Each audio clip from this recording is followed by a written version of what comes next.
Hello, welcome, guys. This is Weirab Cardfight Consulting's very first podcast with myself, Albert Huang, David Adi Pratama, the leader of Weirab Cardfight Consulting, Derek Dow, Kai Chung, Mikhail Lee, and Kevin Cho. First of all, I would like to introduce the group.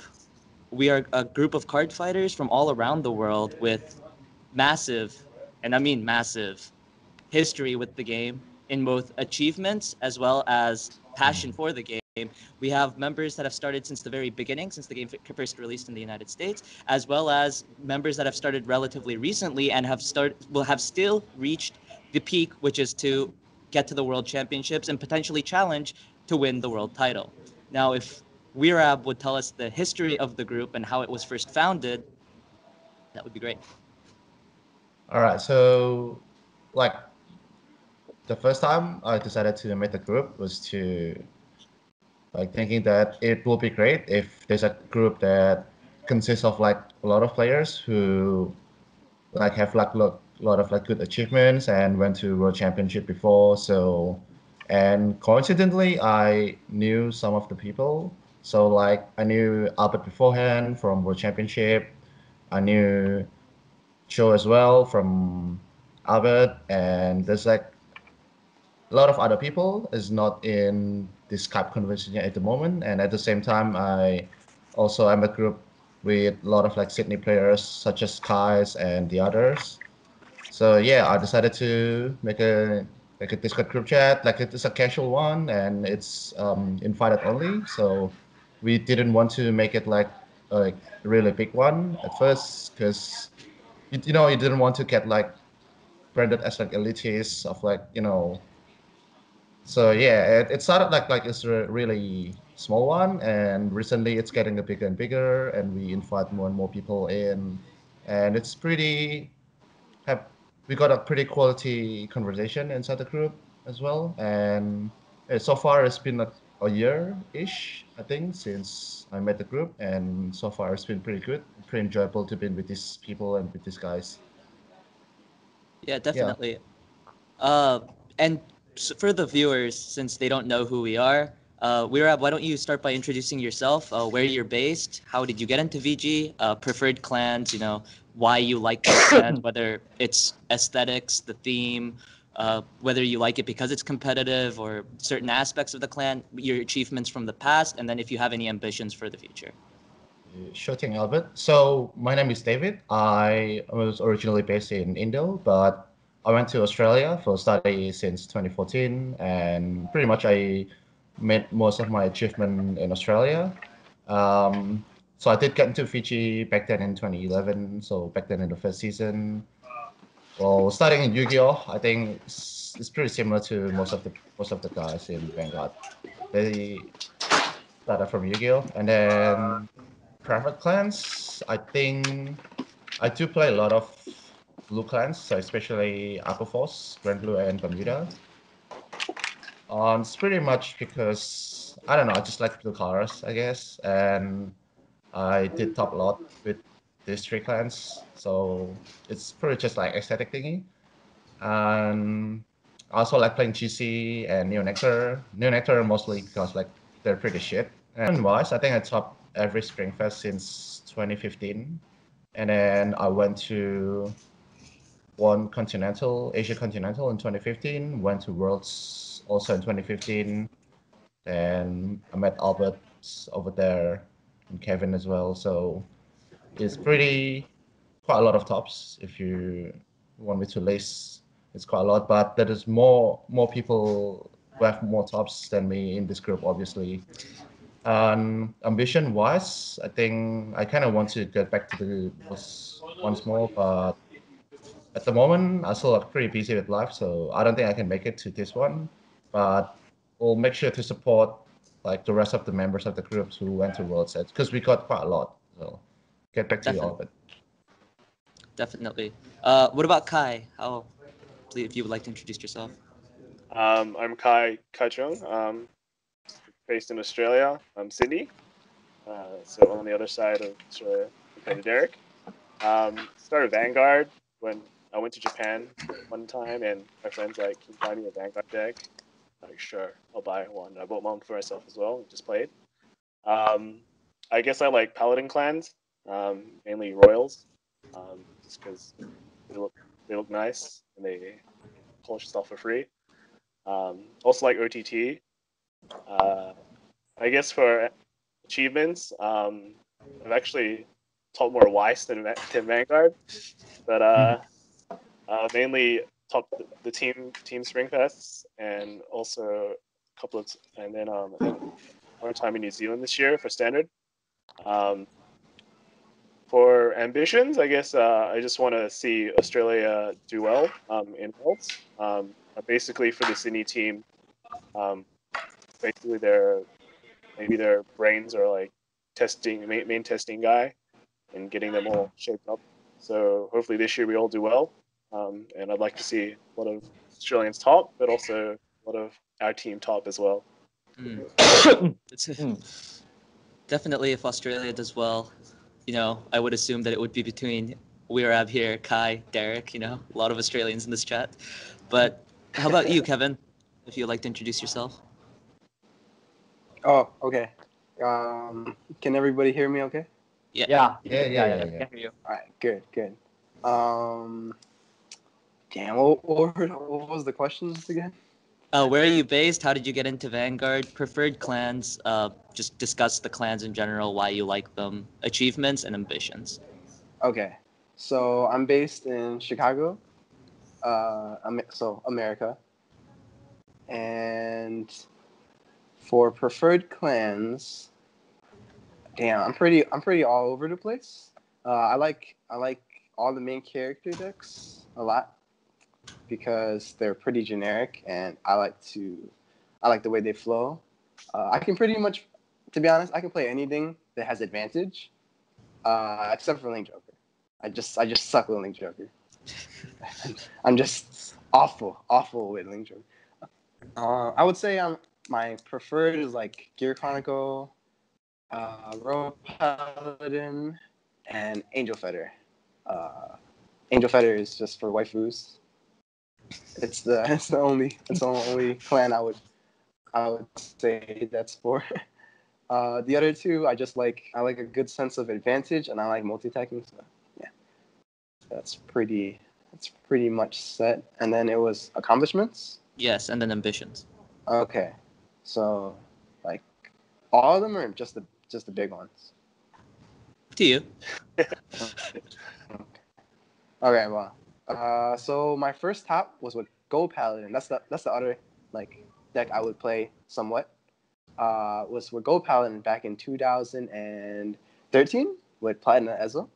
I got third, and then 2014 I won my regionals with Duel, and then I got third in my nationals. So I went to Japan, and so I went to Japan. I played Royal Paladin. I got second or 2014 World Championship.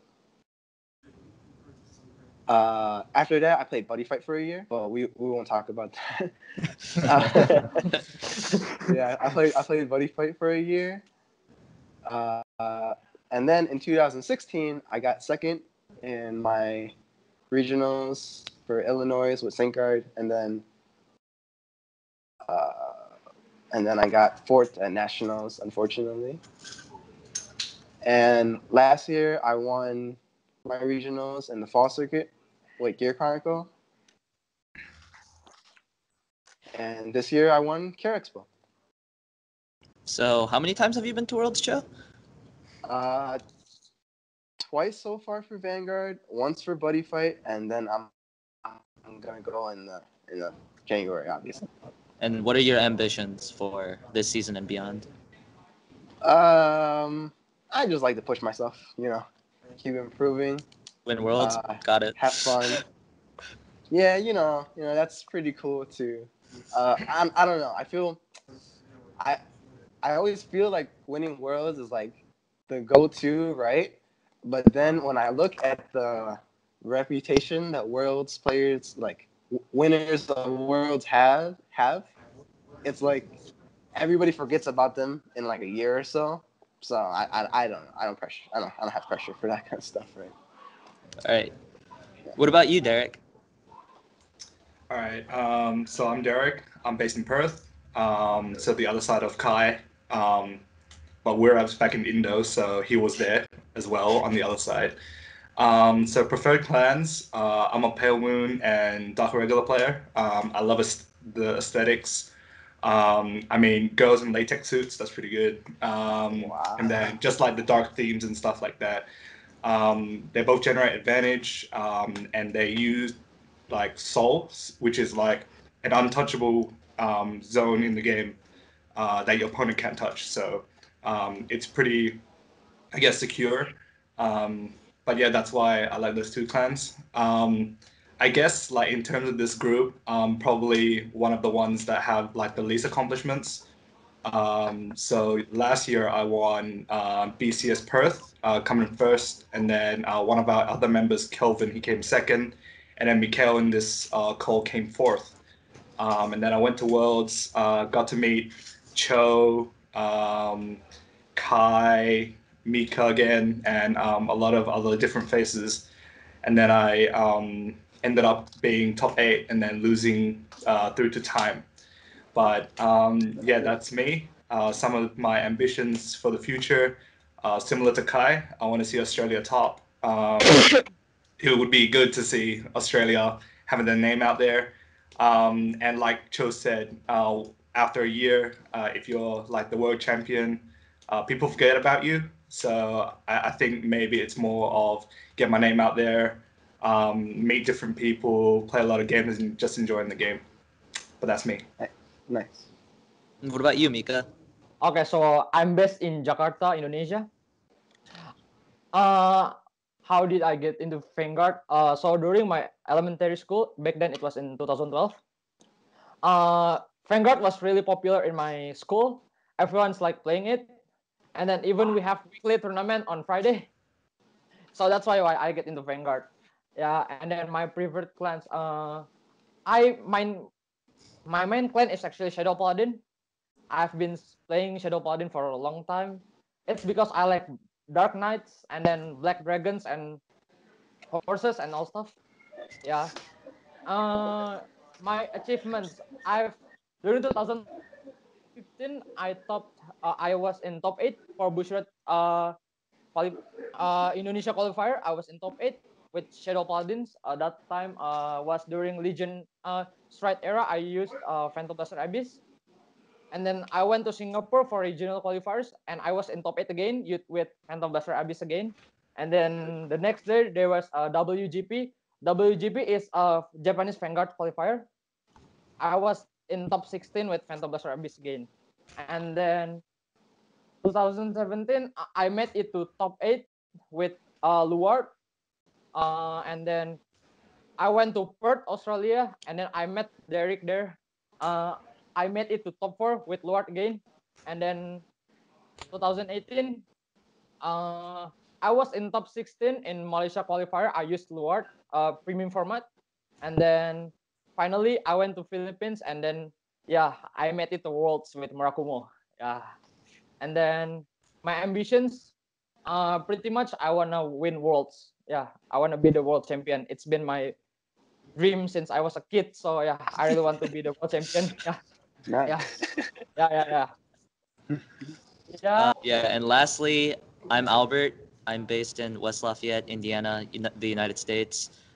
I got into VG after while I was playing Yu-Gi-Oh, and then saw Vanguard on YouTube advertised, and then Yeah. was like, "Hey, I'm gonna try this game." And my first deck was Raging Form Dragon, and I did okay with that deck. And then my preferred clans, Shadow Paladin, because it was my first deck, and then Great Nature, Angel Feather. Uh, yeah, that's really it. Those three clans are my like core three clans, and then Deleters, because Link Joker and Deleters. Nah, And it's great so, nature. but but yeah, I really like Great Nature because it's really interesting. No other anime or card game or anything has the idea of really smart animals doing anything, and then they give themselves steroids and kill themselves. So I mean, it's like one of those really weird things, but I mean, it's so unique that I really enjoyed Great Nature, and in my achievements, in 2015 when I met Wirab, I was the champion in Chicago, the runner-up at nationals, and then I met him at World Championships that year. After that year, I decided to judge to help the community and bolster like the judging staff. And then the only other time I really played after that year worth of playing was of topping, I guess, after that point was earlier this year in Springfest, where I was on a team with Kevin Cho, and we swept Illinois with Great Nature too at that point because Great Nature was really strong. And so, I mean, I've topped with every deck or every one of my favorite decks, I guess, and instead except Angel Feather because our third teammate was playing my deleter deck. So, I mean, essentially, we topped with that too. So, ambitions.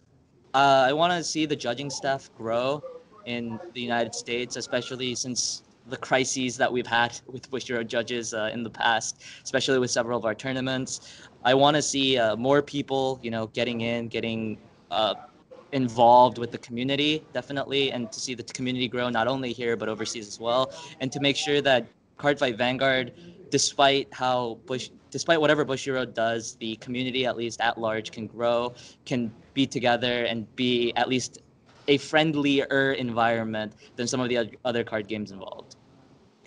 So let's move on to the important parts of really why we're here. Recently, we had the biggest tournament in the United States thus far, Kara Expo Anaheim, with a turnout of, if I remember correctly, around 700 players for standard and around 250 plus for premium. So with those numbers, I mean, this is by far the largest tournament that we've seen to date, I believe, even worldwide, but especially definitely in the United States, with our Kevin Cho here participating in both standard and premium events. Standard goes split into two blocks. One side went to Kagero, the other side went to Murakumo. What are your guys' thoughts about these two winning a standard tournament, not being OTT, one of the favorite decks going into the tournament format, and being a wild card deck of Kagero and Murakumo? Starting with Cho, who was there?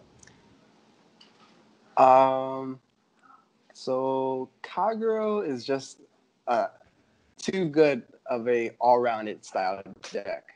Like, it can literally do almost everything. It just cannot do everything well. It has. I like to shit on it a lot because it has effectively 1+1 in the entire deck, besides flipping draw triggers, right?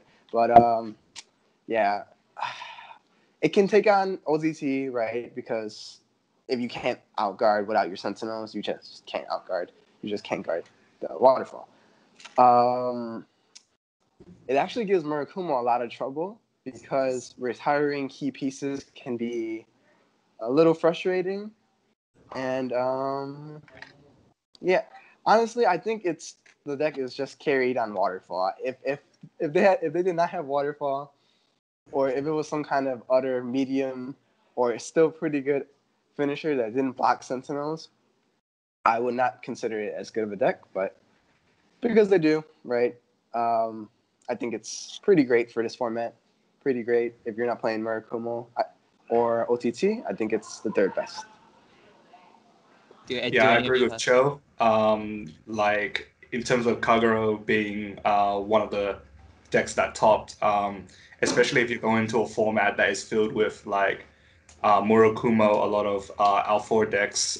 Pretty much, you get Murakumo matched up with OTT, and pretty much all the OTT like dies. So all you're left with is Murakumo, right?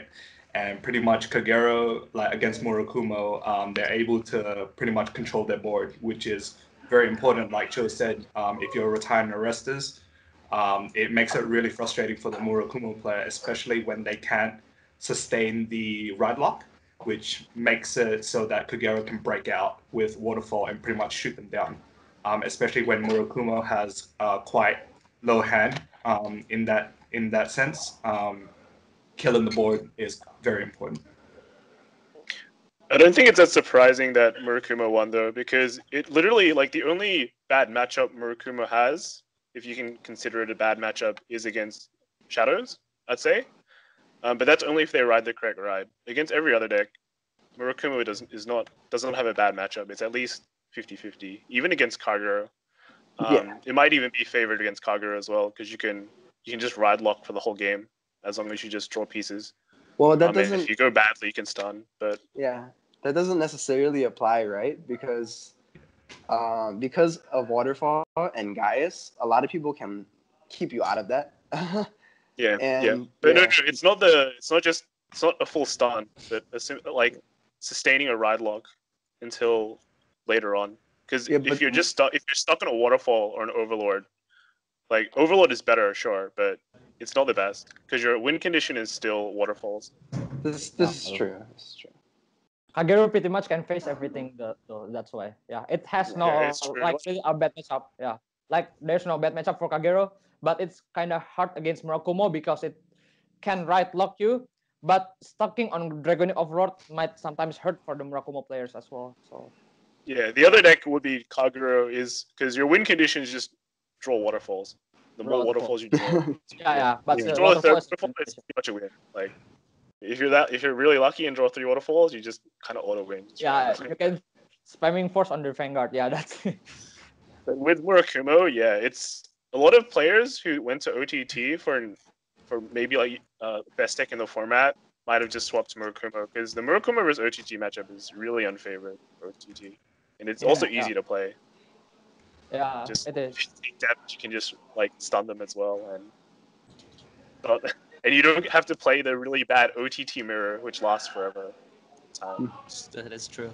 Weirab, Yeah. do you have anything to add?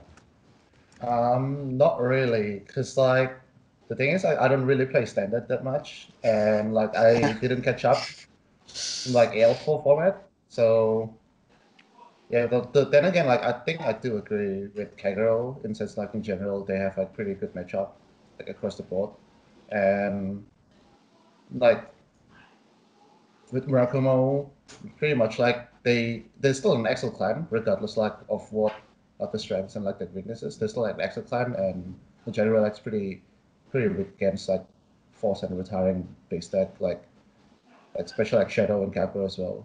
I'm not sure how many people play Shadow in Anaheim because OTT is OTT is always OTT, but pretty easy to get, pretty easy to pick, and it's quite popular deck. So Actually, to add to that, I wouldn't be surprised that Murakumo gets multiple tops only because, in terms of the market, Murakumo is relatively cheap. So, with access to like Zambaku and pretty much like every other card in your deck is what? Double rare, and then like the only Yeah. triple rare you have access to is like Fushimi. So, like, the availability of that deck is quite common and it's cheap, so people can afford it rather than like if you say go for like Kagero, go for OTT, like the market end it's quite higher up in comparison to Murakumo.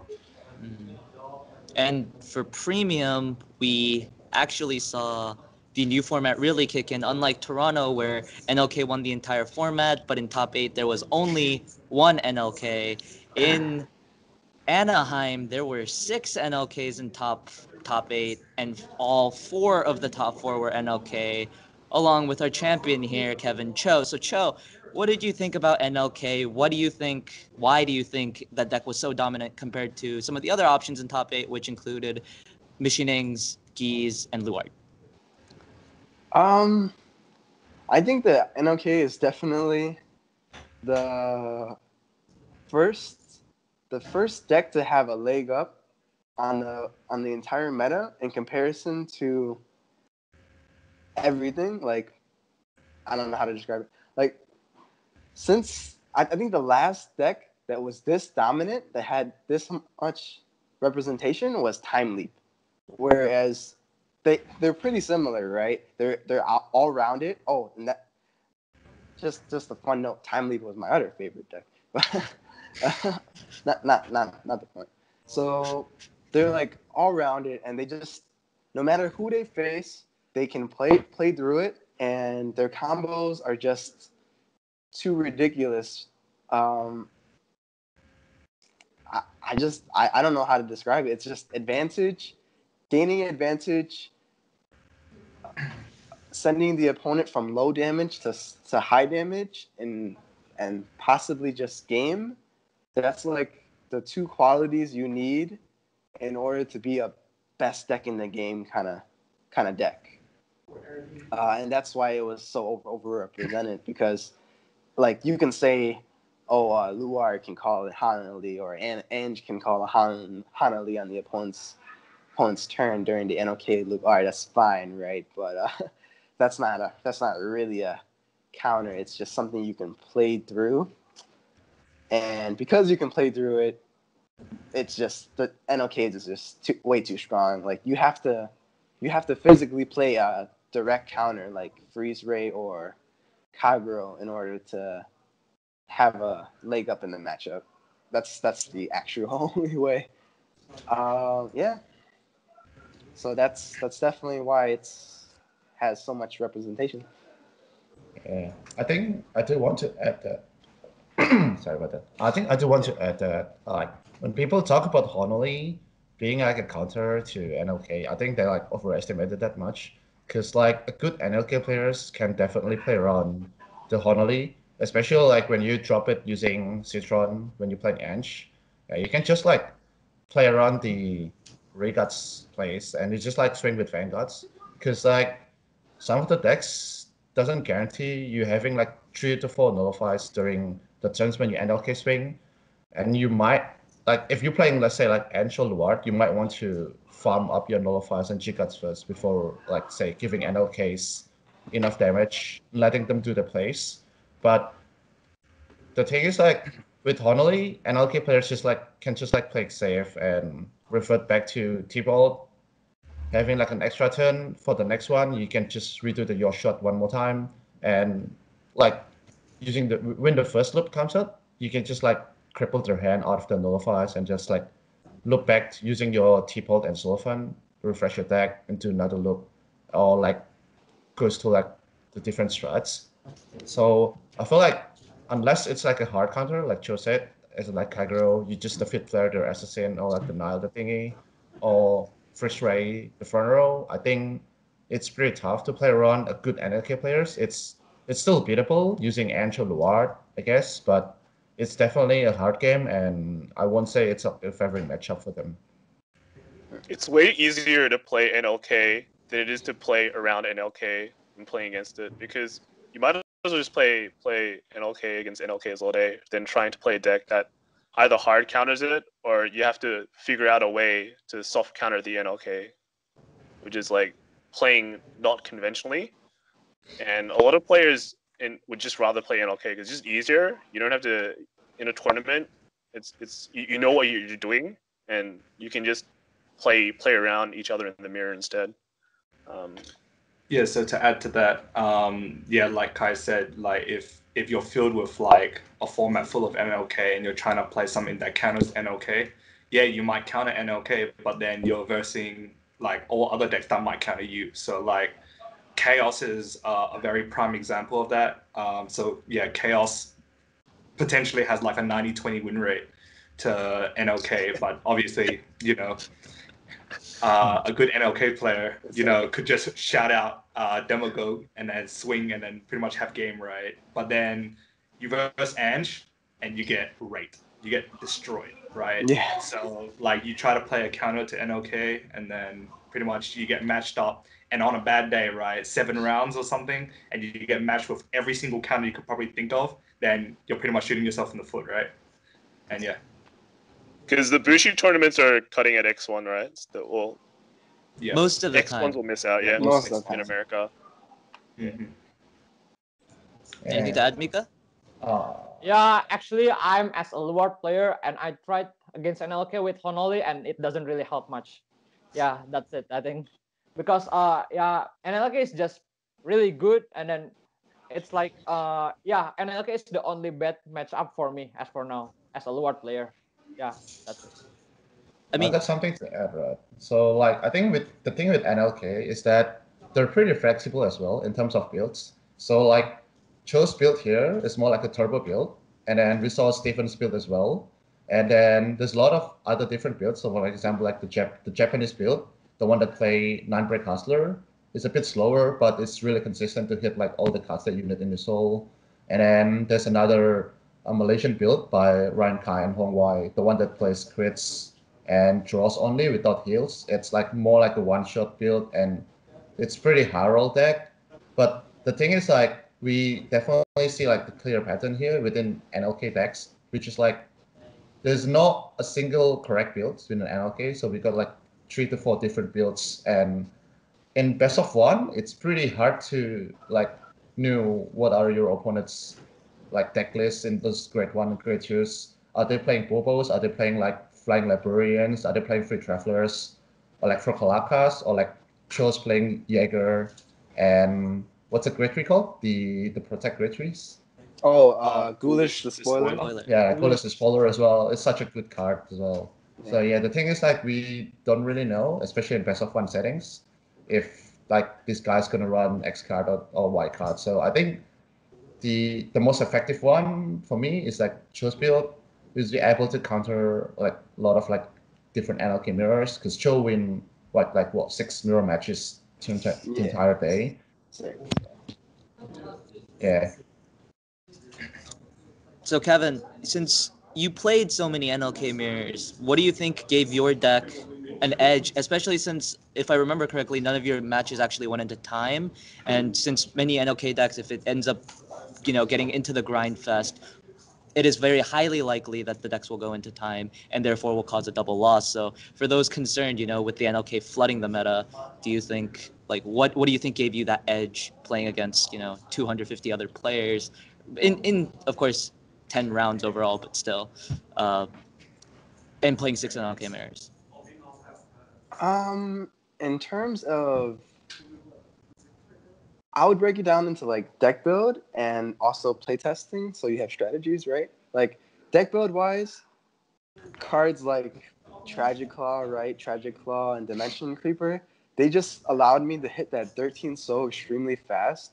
I would say every 1 in 7, 6 or 7 games, I'm able to NLK. I have the 13 so for it, while my opponent is still at grade 2. So if I went first, they would be on grade 2, and I would already be dropping NLK, and I would suck in my field, right? And then so they would still have to swing my Vanguard. So speed is definitely what gave me the edge in terms of deck building. The extra Ruckulus, the grade 1, like that, being at 3 to 4 is just super important in the mirror, because otherwise, if you do your loop and they survive, you're probably gonna deck out because you're probably gonna hit that 1 card in deck or two, and they dust you for the damage or something like that, right? And then strategy wise, just play testing the mirror a lot so that you know the ins and outs, right? Besides, the obvious stuff. Yeah, I would say it's just all about speed. It's all about being able to hit it and drawing your bobos. And Bobos. Yeah. Yeah, bobos. That's what you need. Bobos just the ridiculous card. I don't. He's like a limit break enabler. You know what I mean? Because you can't deny your opponent anything anymore. Yeah. You guys all agree with that statement?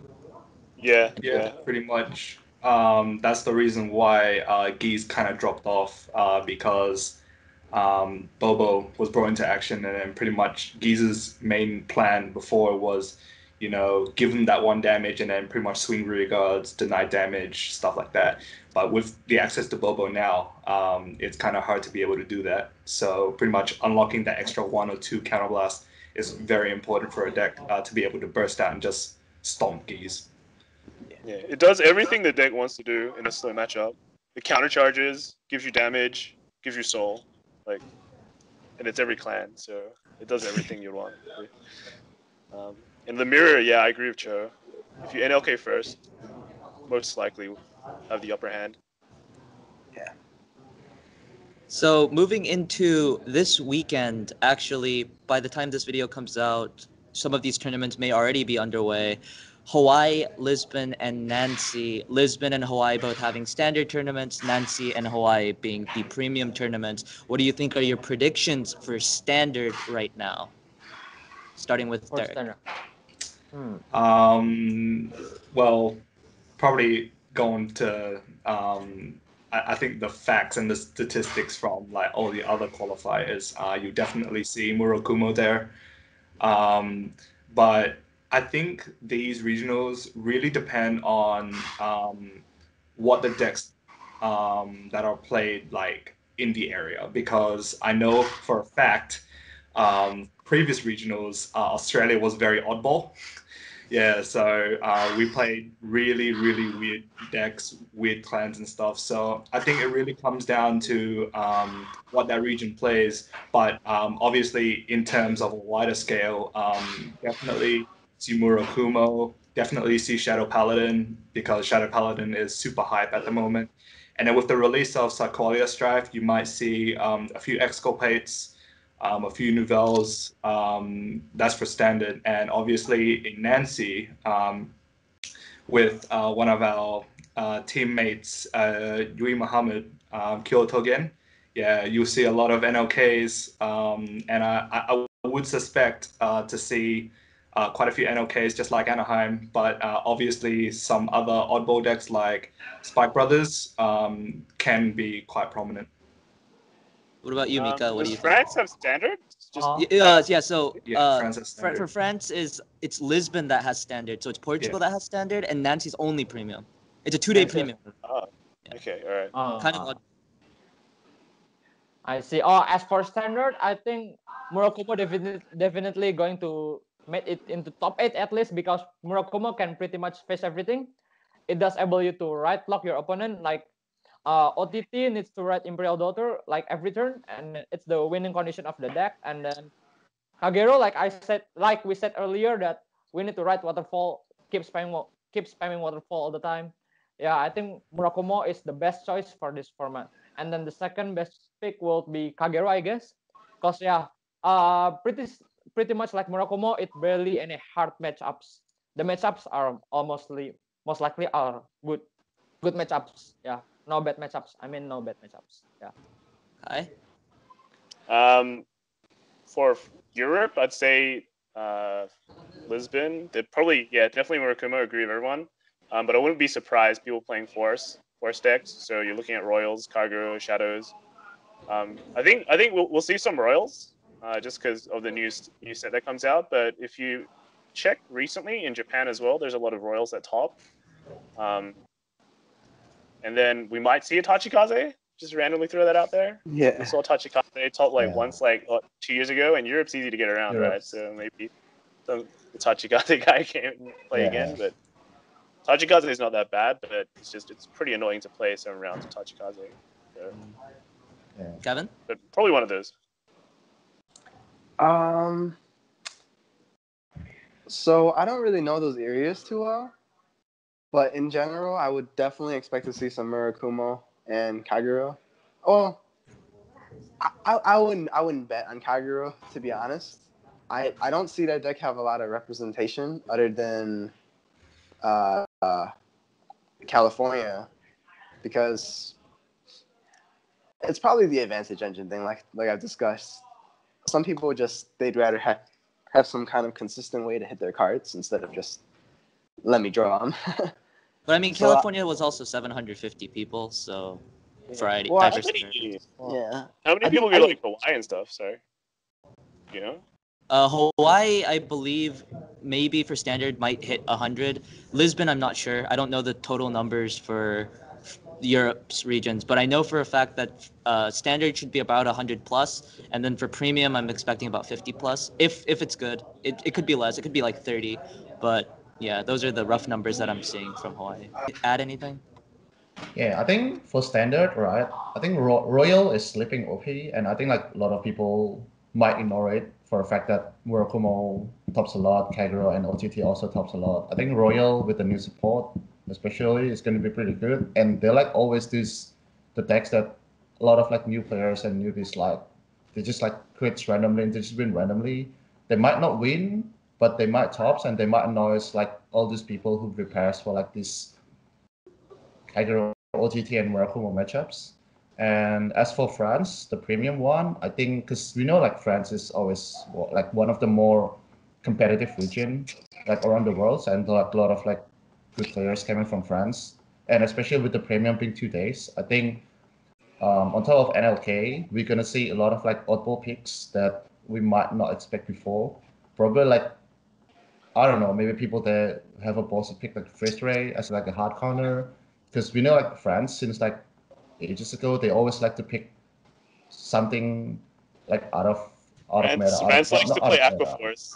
They Yeah, love Aquaforce. they You've seen also it like to before. play Love to Aquaforce do. as well. Because like I think with the right setup, Ripple can outrush NLK pretty hard. It's just like Ripple is pretty garbage against like most of the tier 1.5, tier 2 decks. Like I know for the fact that I test Ripple a lot against NLK, and even without like the correct chain route, I'll still be able to like kill them in like my third turn and or like first strike and stuff. So it depends on RNG as well, you know. Yeah. But it yeah definitely it's interesting to see because they had 2 days, whereas like other regions has only 1 day. Do you think that going into these tournaments that, at least for not standard but premium, that there will be a deck that can dethrone NLK? I mean, we've seen decks that tried. We've seen in the Philippines where Mikael was that Mega Colony Geese topped with, I believe it was Gridora. Yeah. There was again a top 8 player in Mega Colony playing Machining in Kara Expo. There's of course the usual suspects of OTT Geese, Anj, that have been dominant in the Mera, Luard, which has come in, very recently after the trial deck has come up. Do you think any of these decks or potentially other weird picks, Pale Moon, Link Joker, with the Freeze Ray deck, do you think Spike Bros even could potentially challenge NLK for the throne in either Hawaii or Nancy? I think Philippines, we should maybe look at it as a bit of an anomaly. Just looking at the tops and the discussions, yeah, it's a bit weird. It's like Gize will definitely beat out GC, but decks that dethrone it, I think it's more a playstyle thing. If people don't really want to play very aggressive decks in a tournament that's like all in aggressive, and that will probably beat out NLK. But if you're going into like a 7-round tournament like that, not many people are willing to do it. But if you're playing something like maybe Golds, maybe if that comes out, that might do something. But I don't really see anything that's going to dethrone NLK until maybe Worlds format when the Answer of Truth comes out. Otherwise, it's just GC, and then all the picks that should dethrone NLK don't really dethrone anything else. So I think NLK is here to stay for quite a long time. For a long time, meaning maybe 3 months. Well, going into those 2 premium tournaments, I'm pretty sure there's not going to be some weird emergency ban list for Assassin. So I do agree. No Life King is going to sit here and stay for a while. But obviously, Vanguard does come down to the player as well. So if you're like going up against a really bad NLK player and then like you're like super godlike, like Stephen Lee or something, yeah, and then pretty much outbeat NLK, then you're doing good, right? So I guess it just comes down to player, but yeah, definitely in terms of like strengths of decks, yeah, NLK is here to stay. When we think about the decks that like are aggressive early on as well, that can be aggressive and give NLK a problem. Like one of the things that comes out is spikes, but again, that's not very popular to play, right? If spikes get off like a turn 2, drop a front field, kind of annoying for you to guard. You're going to 5 pretty fast. If you don't have a way to combo off quickly, that's like a loss for you. But again, like spikes isn't popular. Ripples is not the most popular deck either. All these aggressive decks not that popular. The only thing that has a chance to be very aggressive will be Royals because it's kind of easy. But then you're looking at the pieces that are very hard to get as well. You're like Ganslots and all that costs a lot. Mika? Yeah, I think the decks that can outplay NLK is like we have said, it's gonna maybe Ripple and then Blasters. Spike Brothers can outplay NLK as well. And then Greydora Gize. Greydora Gize. I'm not sure about that one, but Optirandus helps the deck. Yeah, that is all. Do you not think that with the amount of quality guard and the potential aggression that an Anj deck provides and brings to the table, that it cannot at least challenge NLK for that top spot? I mean, they play 6 PGs, they play 8 G guards, they have all the tools that they need, they can potentially generate early aggression, they have all the advantage in the world. Could they not potentially challenge NLK? Yeah, NG has a potential. Yeah, I think NG there's a potential for NG as well because uh besides the defensive side, NG might kill NLK fast if RNG factors that maybe during first fight NG can kill NLK with the multi attacks. What do you call that? Alt is it? Yeah, with alt Yes, combo and then the Tirua. critical that Kirua and then the critical that doubles the regards power and then gives the regard +1 crit as well. And then it depends on the how many times the NLK player can do the loop that time. Depends on the deck size and then the counter blast, how many counter blasts does the NLK player have. Yeah.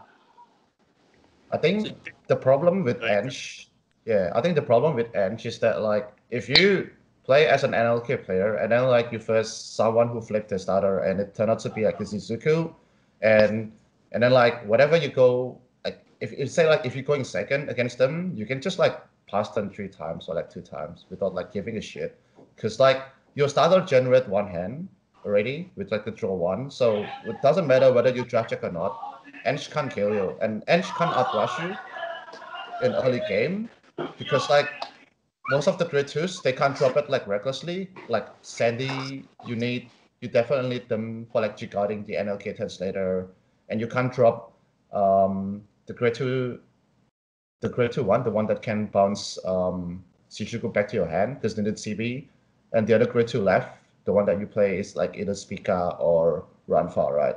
And like once you drop your grade two down in the ray guards, NLK players can just like draft check one and attack your ray guards while still like giving you like 0 damage. So I think it's pretty hard to pop off like the combo, the throw out combo, and like Yeah. you can just run it off the combo as like 5 useless cards in your deck against NLK and just like focus on more on like post strats game, whether you can farm enough hands, farm enough nullify to got the NLK combo, and whether you get your Honoli in your hand on time. But on top of that, I don't think like Ansh potentially can like be a danger against like be a threat against NLK player if they're good enough. but I mean, as you guys said, Bobo was one of the key cards of the NLK deck. Bobo must be called from hand. Bermuda Triangle, they call from hand, then bounce, and then call from hand again, which means they can get multiple Bobo procs, assuming that they do play that card, which can be played in any clan. So do you not assume that maybe a couple of Bermuda Triangle players will be considering taking Bobo to be the NLK counter, to be able to give them that CB, to be able to draw, to be able to push, moving forward? I I think think the one thing that we kind of missed here is Ange is good, primarily because of her on ride and on strike skill. Now, yeah, if you bounce one of your opponent's rear guards to hand, then you draw one, and that's a way of getting your pieces. But outside of that, if you're bouncing your own unit, you're only getting GB3 units. GB2 units, sorry. So a smart NLK player, they can play slow and place no rear guards, which stops the Ange player from being able to plus on that grade Yep. 3 turn right. Yeah, Which definitely. means that Yep. one, you're having less access to Bobo, and two, having less access to key cards like Crook, Spica, Ranfa, whatever it is. And like we're upset, if they flip over Shizuku, you just pass turn without being able to give them damage, right? And if they do run draws, they're not going to proc those draws because you're never going to give them damage. like Kevin changed his deck. I remember from like I think the Troll focused build to early stride to just being a more normal build, because people were out like playing around his early play, right? So I think the idea is simple. Like even with the Bobo, the important damage comes earlier for them to like pull off their ridiculous play. But then afterwards, they actually don't need that much damage anyway. They need like one CB with a crit, and that I think that's about it. Like they don't need that much. So the Bobo is pretty irrelevant for them. Just comes down to them drawing their guards that they need. And if they don't, you still win. So Well, I think the Bobo is to extend cards like Ranfa, which are pretty strong, like against to protect like NLK. yeah, But even then, you'd have to draw the Ranfa, right? Yeah. And other than Like- that, the deck just doesn't really use Counter Blast, so it feels like it doesn't feel like it contributes. But like Bobo doesn't feel like it contributes anything. Yeah, because The the other thing thing is is, like like, if you they have 5K Yeah, go on. triggers. So defensively, it's not as good as the new decks, which like they might live if they like trigger like a couple of triggers and get 10Ks. They need 2 of that to get the same amount. So your 20K assassins are still hitting them and still taking Oh. damage even through the trigger. David, did you have anything to say? like the thing with Bobo is that like if you decide to put Bobo into the deck, that means that you kind of have to cut off one of either Sandy, Run Fast Pika, or the what's the grade 2 name? Like the Shizuku Searcher thingy. Shiratsu. Yeah, Shiratsu, Shiratsu, yeah. You either have to cut like these 3 cards. Like I think like Shiratsu is the main, probably like the number 1 card that you want to cut off, because like how people like to play around Ange. But other than that, I think it's pretty tough to find a space in the creatures lineup of Ange unless you cut off like some of the Troas and some of the Rivieras, because like at some point I did cut Troa down to 2, mainly because it just doesn't work anymore against people that already knew how the deck works. And it's just mainly scare factor, as in like you flip Shizuku and that this guy must be surely playing Troa Ange, because that's like the only Ange build that's like relevant at the moment. So I just pass them and don't give you CB until we go into Crit 3 and you play the strat game. So I feel like just by taking out some of the Troas out, you probably like have some space to play for these Bobos, as Albert said, and definitely will have the decks more, way better than clogging your deck with like 14 Crit 3s and stuff. That's what I think. So I Yeah. guess in conclusion, then, for the AL format, at least for this weekend, it will be NLK that will be dominant as alongside Murakumo as the 2 main decks going into this format, and what players will have to look out for to at least within the confines of AL4.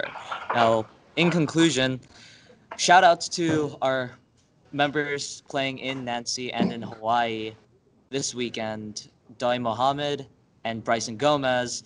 Both of you, good luck as hopefully you guys make it to World Championships and be able to meet with some of our other lovely members in this chat right now, as well as other lovely members that couldn't join us today but will be joining us in the future. Also, congratulations goes out to Kevin Cho for winning Anaheim in Premium, Mikael Lee for winning Standard in the Philippines, as well as Stephen Lee for winning Toronto Premium, Duncan Young for winning Standard Toronto. And am I missing any other members? Andy Liu, Uh, he tops, came 3rd in New Zealand. Anyone else? And there's also the new member of us, Jonathan from Indo. He won the WGP with Luard as well. And Yeah, Jonathan. Yeah. And Mika's actually second, right, in standard. yeah. Yeah, I got second Yeah, actually. yeah. But yeah, there's an Yeah. invitation also, yeah. Okay, but I mean, still qualified for Worlds. And do you Yeah. guys have any shout outs that you guys particularly want to make? Shout out to Stephen Lee. I know you'll be watching this, so yeah, shout out to you and how broken you are. Shout out to Y as well. Apparently he's quite salty, so hopefully Yeah, dude, those 2 will be Stevens. best friends. But yeah. Yeah, Steven's deck sucks, so everyone that's watching this video, do not copy his list. Do not copy his list. His list is awful. Please don't copy his list. Copy Cho's deck instead. So I'd like to thank our viewers for staying with us for this whole hour, actually, and listening to our discussion. Please give us feedback if you have any, and thank you for staying tuned for We're Card Fight Consulting. Next week, we'll probably bring you the what we predict to be the next step in the meta. Potentially right direction, potentially might not, but with Angel Feather coming out alongside Gold Paladin and Neo Nectar coming out, what will the landscape of standard and what will the landscape of premium look like? We will be joined by some members familiar here as well as some new members next week. So please stay tuned for that. And we're at Cardfight Consulting. I'll see you next week. Thank you.